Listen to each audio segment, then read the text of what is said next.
Hi, I'm Dave Gugino, and for this video, we are going to talking about the harsh truth about hourly pay.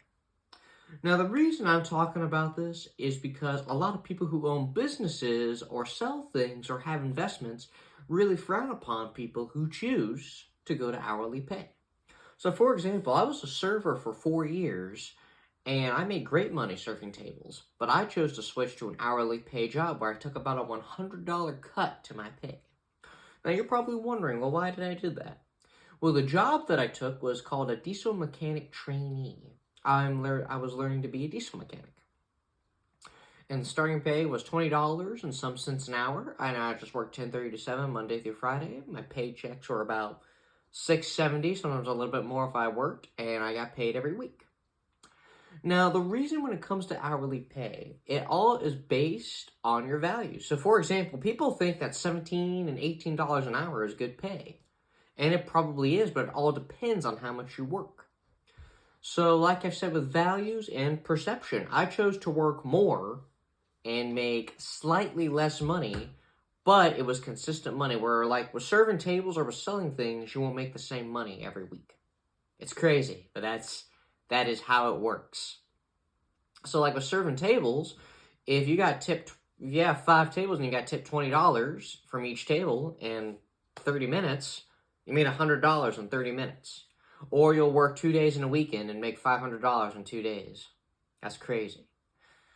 But in the world of business, if you do own a business or run a business, you have to have in your head, you're not going to make as much money as you think you're going to make, and you're going to have to work so much. Like Alex Hormozi, a fitness entrepreneur, said an average person that owns a gym makes minimum wage and they work like 130 hours a week. And that is how their pay goes. And they take a lot of their pay, a lot of the money they make, and invest it in the gym, invest it in the classes, pay bills on the building, and stuff like that. But now you're probably thinking, if you own a business, why would you switch to an hourly pay job? I don't know. Because, like I've said with perceiving things, if you don't like what you're doing and it's not making you happy, sometimes switching might be the answer. Now, the reason why this is a big topic to talk about is because some people, in my opinion, would be like, I could easily just get a job that pays this much where I could learn a valuable skill and I would have a set schedule. But you can't really give up on certain things that you already have in life. So the reason I'm talking about this is because I believe people are going to leave certain things that they're doing just to get comfortable because something is getting too hard. So that's the other thing when I want to talk about with hourly pay, is because you cannot leave something because it's getting too hard. You just can't. I mean, it's a part of life. Like learning to be a diesel mechanic, it's like the brain surgeon of mechanics. And it's a really tough thing.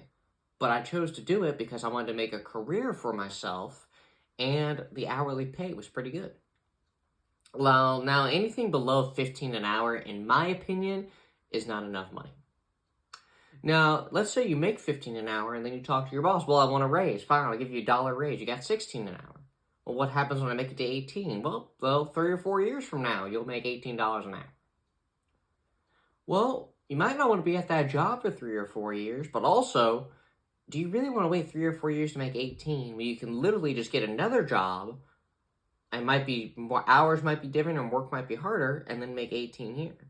So like, for example, working in a mine, you make great money working in a mine, but you will at least be working 5 12-hour shifts, maybe 1 10-hour shift, or you'll just be working constantly till you're not busy. People that work in a mine work about 70 hours a week.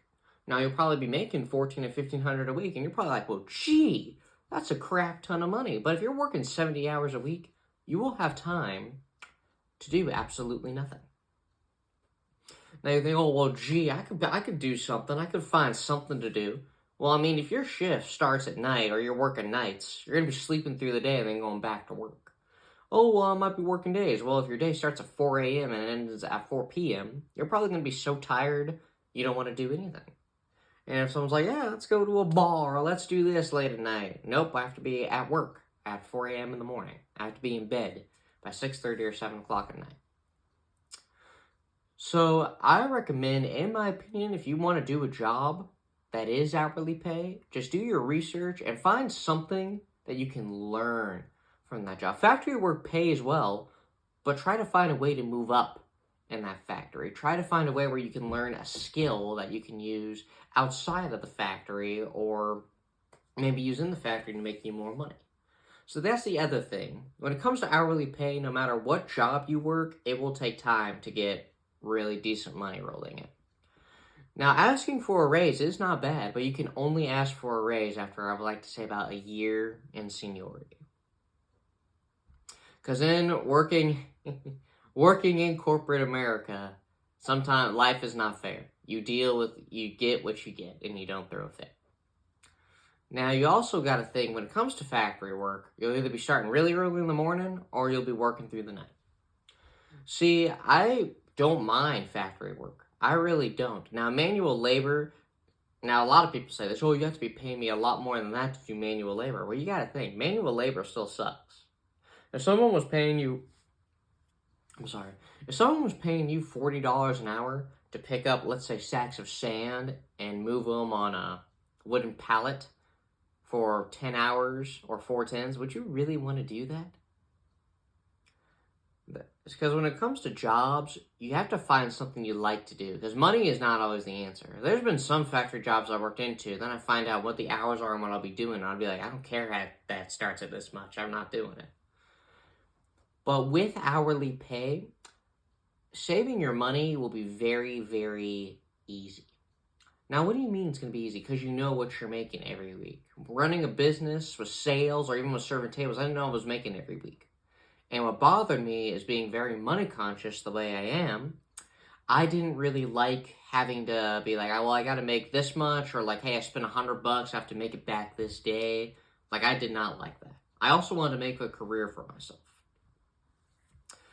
So when it comes to a job, or just with pay in general, you have to at least make enough to make a living. In my opinion, you do. Because I heard what some people make weekly on certain jobs, and I'm like, well, why do you still work that job? Like, why is that your job? Why do you keep doing it? Well, I'm going to try to ask for more money. Well, are they giving you more money? No. So in this video, what I really want to talk about is, if you are currently not liking the job you are at now with your hourly pay, because it might not, if it's just not enough money, you just go somewhere else. But you have to think, being grateful for the money that you're making is something you should just be grateful for. And with the job, it's going to be very rare when you find a job that has great hours that starts off at like $30 an hour. Like that's it. Like, I think 18, close to $20 an hour is pretty good. I actually heard someone say, I think every job should start off at $20 an hour. Because, I mean, it's $40,000 a year.